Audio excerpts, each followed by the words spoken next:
നമ്മൾ സാധാരണ വീടുകളിൽ പച്ചക്കറിയെല്ലാം കൃഷി ചെയ്യുന്നത് ഗ്രോ ബാഗ്, പിന്നെ പോട്ട്, പ്ലാസ്റ്റിക് എല്ലാം ആണെങ്കിൽ മൺചട്ടിയൊക്കെ ഉപയോഗിച്ചാണ് കൃഷി ചെയ്യുന്നത്. സാധാരണ എന്ന് പറഞ്ഞത് ഉദ്ദേശിച്ചത് കൃഷിക്ക് സ്ഥലപരിമിതിയുള്ള കാര്യമാണ് പറഞ്ഞത്. പിന്നെ അതേപോലെ ടെറസിൽ കൃഷി ചെയ്യുന്നവർ അവരൊക്കെ സാധാരണ ചെയ്യുന്നത് ഗ്രോ ബാഗും ചട്ടികൾ ഉപയോഗിച്ചാണ്. അപ്പോൾ നമ്മളൊരു മാക്സിമം ഒരു ഗ്രോ ബാഗ് ഉപയോഗിക്കുന്നത് ഒരു വർഷത്തിൽ കൂടുതൽ എങ്ങനെയാലും നിൽക്കില്ല. ചട്ടിയാണെങ്കിൽ കുറച്ചുകൂടെ നിൽക്കും. ഈ ഗ്രോ ബാഗ് ഉപയോഗിക്കുന്നവർ പ്രത്യേകം ശ്രദ്ധിക്കാൻ വേണ്ടിയിട്ടാണ് ഞാൻ ഈ വീഡിയോ ചെയ്യുന്നത്. അപ്പൊ നമുക്ക് അടുത്ത വർഷം നമ്മൾ ചെയ്യുമ്പോൾ ഈ ഗ്രോ ബാഗ് ഇത് വെയിലും മഴയും കൊണ്ട് ഗ്രോ ബാഗ് മൊത്തത്തിൽ കേടായിരിക്കും. അതിന് നമുക്ക് ആ ബാഗ് നമുക്ക് ഒരിക്കലും ഉപയോഗിക്കാൻ പറ്റില്ല. അപ്പൊ അങ്ങനെ ആകുമ്പോൾ മഴ പെട്ടെന്ന് പെയ്ത് കഴിഞ്ഞാൽ ഈ ഗ്രോ ബാഗിലെ പോട്ടി മിക്സ്, മണൽ, നമ്മൾ ചേർത്ത സംഭവങ്ങളും വളങ്ങളൊക്കെ നശിച്ചു പോകും. അപ്പം അതിനെ നമ്മൾ ട്രീറ്റ് ചെയ്തിട്ട് വീണ്ടും റീയൂസ് ചെയ്യുന്ന ഒരു ഇതാണ് കാണിക്കുന്നത്. അത് സാധാരണ നമ്മൾ ഈ പിന്നെ ഇതൊരു കൃഷിയൊക്കെ പാഷനായിട്ട് ചെയ്യുന്ന ആൾക്കാർ വീണ്ടും മിക്സ് ചെയ്ത് അല്ലെങ്കിൽ റെഡിമെയ്ഡായിട്ട് നമുക്ക് പോട്ടി മിക്സ് മേടിക്കാൻ കിട്ടും, അത് ഉപയോഗിച്ചും ചെയ്യുന്നുണ്ട്. പക്ഷെ അതില്ലാണ്ട് നമ്മൾ പഴയ മണ്ണ് തന്നെ ഉപയോഗിച്ച് അത് പഴയ മണ്ണ് നേരിട്ട് ഉപയോഗിക്കാൻ പാടില്ല, അത് ട്രീറ്റ് ചെയ്തിട്ട് തന്നെ ഉപയോഗിക്കണം. അപ്പൊ നമുക്ക് ഒരുപാട് ലാഭം കിട്ടും പോട്ടി മിക്സിന്റെ. പിന്നെ വളങ്ങളുണ്ടാവും, വളം ഉണ്ടാകുമ്പോൾ നമ്മൾ ഇതുമായിട്ടും മറ്റു ഗവൺമെന്റൊക്കെ ഇട്ട് ട്രീറ്റ് ചെയ്യുമ്പോൾ അത് നഷ്ടപ്പെട്ടു പോകാമെങ്കിൽ കൂടി നമുക്ക് മണല് അതുപോലെ അതിൽ സീഫോമോ അല്ലെങ്കിൽ ചെടിച്ചോറ് അങ്ങനെയുള്ള സംഭവങ്ങളൊക്കെ നമുക്ക് തിരിച്ചെടുക്കാൻ പറ്റും. അപ്പൊ അത് ട്രീറ്റ് ചെയ്തിട്ട് വീണ്ടും യൂസ് ചെയ്യുന്ന ഒരു വീഡിയോ ആണ്. വീഡിയോ എല്ലാവരും ഫുള്ളായിട്ട് കാണും, സപ്പോർട്ട് ചെയ്യാം. അപ്പോൾ ഇതിന് നമ്മളിവിടെ എടുത്തിരിക്കുന്ന ഒരു ചട്ടിയാണ്. അത് പഴയ നേരത്തെ കൃഷി ചെയ്ത ചട്ടിയാണ്. പിന്നെ കുറച്ച് കരിയില എടുത്തിട്ടുണ്ട്. ആദ്യം ചെയ്യേണ്ടത് നമ്മൾ ഈ ചട്ടിയിൽ വരുന്ന ദ്വാരം ഉണ്ടല്ലോ, അത് അടിഭാഗത്താണെന്നുണ്ടെങ്കിൽ വലിയധികം പ്രശ്നം ഉണ്ടാക്കും നമുക്ക്. മിക്കപ്പോഴും നമ്മൾ സൈഡിലുള്ള ഹോൾ വരുന്ന ചട്ടി തന്നെ തിരഞ്ഞെടുക്കാൻ വേണ്ടി ശ്രദ്ധിക്കണം. അല്ലാന്നുണ്ടെങ്കിൽ പിന്നെ നമുക്ക് ഈ ഹോളിനെ ഒന്ന് ചെറുതായിട്ടൊന്ന് വലുതാക്കി കൊടുക്കാം. ചെറിയൊരു സ്ക്രൂ ഡ്രൈവർ പോലത്തെ സംഭവം വെച്ച് അത് വളരെ ശ്രദ്ധിച്ച് ചെയ്യണം. സ്ക്രൂ ഡ്രൈവർ വെച്ചിട്ട് ചെറിയ ഹാമർ വെച്ചിട്ട് അതിൻ്റെ ചുറ്റുഭാഗത്തിൽ ഇങ്ങനെ വലുതാക്കി എടുക്കാം. സൈഡിൽ ഹോളാകുമ്പോൾ പ്രശ്നമില്ല, ഇതിങ്ങനെ ആകുമ്പോൾ അടഞ്ഞു പോകാൻ വളരെയധികം സാധ്യതയുള്ളതാണ്. അപ്പോൾ അതൊന്ന് കുറച്ച് അധികം വലിയൊരു ഹോളാക്കി എടുത്തിട്ട് നമുക്ക് അധികം വലിയ ഹോളെന്ന് പറഞ്ഞാൽ ഒരു അരഞ്ച് പൈപ്പെല്ലാം പോകുന്ന രീതിയിൽ അത്രയും മതി. സ്ക്രൂ ഡ്രൈവറിന് ചെറിയ സ്ക്രൂ ഡ്രൈവറാണ്, അത് അതിൻ്റെ പിടുത്ത ഹാൻഡിൽ പോകുന്ന അത്രയും ഒരു ഹോളാക്കിയിട്ട് നമുക്ക് എടുക്കാം. എന്നിട്ട് നമ്മൾക്ക് ഫില്ലിങ് ചെയ്യുന്നതിന് മുമ്പ് ആദ്യം നമ്മൾ ഈ കരിയിലും മണ്ണും ഇട്ടിട്ട് ആദ്യം ഇത് കുറച്ച് സ്യൂഡോമോണസ് ഒഴിച്ചിട്ട് നമുക്ക് അതിൽ വെക്കേണ്ടതുണ്ട്.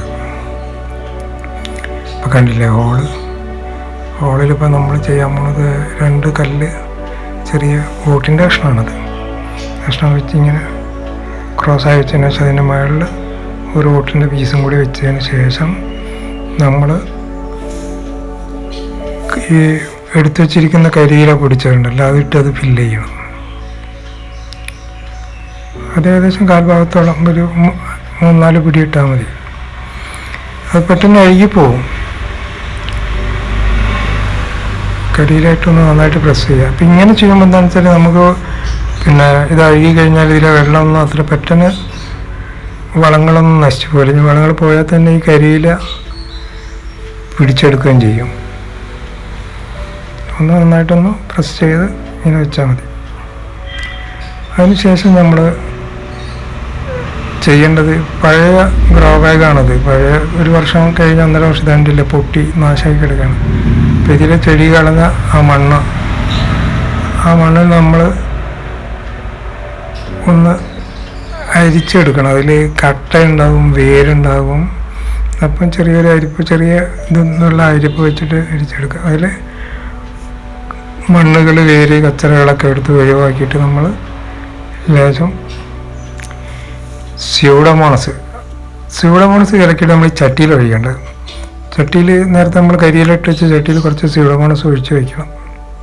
അതിനുശേഷം നമ്മൾ എടുത്തു വെച്ച മണ്ണുണ്ടല്ലോ, നേരത്തെ ഗ്രോ ബാഗിൽ നിന്ന് എടുത്ത് മാറ്റിയ മണ്ണ്, അതിലേക്ക് നമ്മൾ കുറച്ച് കുമ്മായം, ഒരു 2-3 സ്പൂണ് കുമ്മായം ഇട്ടാൽ മതി. കാരണം ഒരു ചട്ടിയിൽ കൂടുതൽ ഫില്ല് ചെയ്യാനുള്ള മണൽ നമുക്ക് ഇതിൽ നിന്ന് കിട്ടും. മണലും ഇതിൽ ചകിരിച്ചോറ്, പിന്നെ മറ്റേതൊക്കെ വളങ്ങൾ നേരത്തെ കഴിഞ്ഞ വർഷം ചേർത്ത വളങ്ങളുള്ളത്. ഇത് നല്ല മിക്സ് ചെയ്തിട്ട് വെക്കണം. ഇത് ഒരു 14 ദിവസം ചുരുങ്ങിയത് വെക്കണം നമ്മൾ, എന്നാലേ അതിൽ ഒന്ന് മണ്ണ് ട്രീറ്റായിട്ട് വരുള്ളൂ. ഇങ്ങനെ ഒന്ന് കുഴച്ച് മിക്സാക്കി വെക്കാം. ഇതിന്ന് കുറച്ച് മണ്ണെടുത്തിട്ട് നമ്മൾ നേരത്തെ കരിയില ഇട്ട് വെച്ച കരിയിലായിട്ട് നമ്മൾ സ്യൂഡോമോണസ് വെച്ച പോട്ടുണ്ടല്ലോ, അതിലേക്ക് കുറച്ച് മണൽ അതിലേക്ക് ഇട്ടിട്ട് വെക്കണം.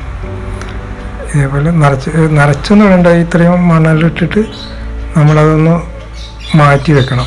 ഈ മണലും കാരണം കുമ്മായിട്ട് ട്രീറ്റ് ചെയ്ത മണ്ണായതുകൊണ്ട് ഇതും ഇങ്ങനെ ചട്ടി ഒരു 15 ദിവസം വെക്കണം. കുമ്മാല്ലെങ്കിൽ നമ്മൾ ഡോളമൈറ്റ് ആണെന്നുണ്ടെങ്കിൽ 10 ദിവസം വെച്ചാൽ മതി. ഇങ്ങനെ മണൽ ചേർത്ത് വെച്ചൊന്ന് വെയിൽ തട്ടാത്തടുത്ത് വെക്കുക, അത് മൂടി വെച്ചാൽ മതി.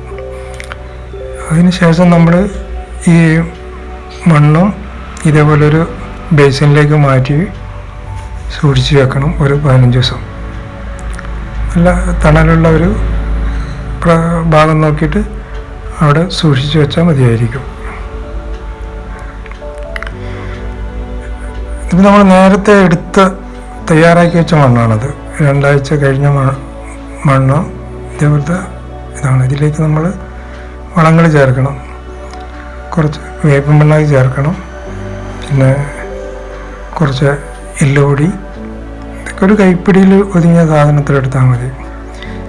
2 സ്പൂൺ വാമിടണം. വാമ് വളരെ നിർബന്ധമാണ്, കാരണം മണ്ണിൻ്റെ നാച്ചുറാലിറ്റി നിലനിർത്തുന്നതിന് വളരെയധികം സഹായിക്കുന്നതാണ്. പിന്നെ ചാണകപ്പൊടി, ഉണക്ക ചാണകപ്പൊടിയാണ്, അത് കുറച്ചൊരു 3 പിടി 4 പിടിയോളം അത് വേണം. പിന്നെ നമുക്ക് വേണ്ടത് കടലപ്പിണ്ണാക്കണം. കടലപ്പിണ്ണാക്ക് ഒരു 250 ഗ്രാം മതി. നമുക്കൊരു ചട്ടിയിലേക്കുള്ളതല്ലേ ഉള്ളൂ, ഒരു 250 ഗ്രാമോളം മതി. ഇത് ശരിക്ക് നമ്മൾ മിക്സ് ചെയ്യണം. നന്നായിട്ട് മിക്സ് ചെയ്തതിന് ശേഷം ഇത് നമുക്ക് ഇനി ചട്ടിയിലേക്ക് ഇറക്കാം. നമ്മൾ നേരത്തെ എടുത്ത് വെച്ച് വേറെ ഇതിന് 15 ദിവസം മുമ്പ് എടുത്ത് വെച്ചൊരു ചട്ടിയുണ്ട്, ഇതായത് ഇതിലേക്ക് മാറ്റി നിറയ്ക്കാം. ഏകദേശം ഫില്ല് ചെയ്ത് വരുന്ന ഒരു 1/4 ഭാഗത്തിൽ കൂടുതൽ അരഭാഗത്തിനടുത്ത് വെച്ച് വരുമ്പോൾ നമുക്ക് ചെടി മാറ്റി വെക്കാം. നേരത്തെ ഞാൻ എടുത്ത് വെച്ചൊരു മുളക് ചെടിയാണത്. ഇതത്ര ഹെൽത്തി ആയിട്ടൊന്നും വന്നിട്ടില്ല. വായിച്ച പോലെ ഒരു ഓർണമെൻറ്റ്സ് ചില്ലി എന്ന് പറഞ്ഞ ഒരു വിഭാഗത്തിൽപ്പെട്ട മുളക് ചെടിയാണ്. ഇതിന് നമ്മൾ അത് മണലിട്ടതിന് ശേഷം സെൻട്രലാക്കി വെക്കുക. സെൻട്രലാക്കി വെച്ചിട്ട് അതിനുശേഷം ബാക്കിയുള്ള മണലും കൂടി നമ്മൾ മിക്സ് ചെയ്ത്, മണലും വളം കൂടി ഇല്ല, പോട്ടി മിക്സാണ് ശരിക്കും. അത് നമ്മൾ ട്രീറ്റ് ചെയ്ത് വെച്ച് പിന്നെ 15 ദിവസം കഴിഞ്ഞ് വളം ചേർത്ത പോട്ടി മിക്സാണ്, അത് ചേർത്ത് വെച്ച് കുറച്ച് വെള്ളം നമ്മൾ ഒഴിക്കുമ്പോൾ കുറച്ച് ഈ എപ്സം സാൾട്ട് കലക്കിയിട്ട് 1 സ്പൂണ് എപ്സം സാൾട്ട് കൂടി ചേർത്തിട്ട് ഒഴിക്കാം.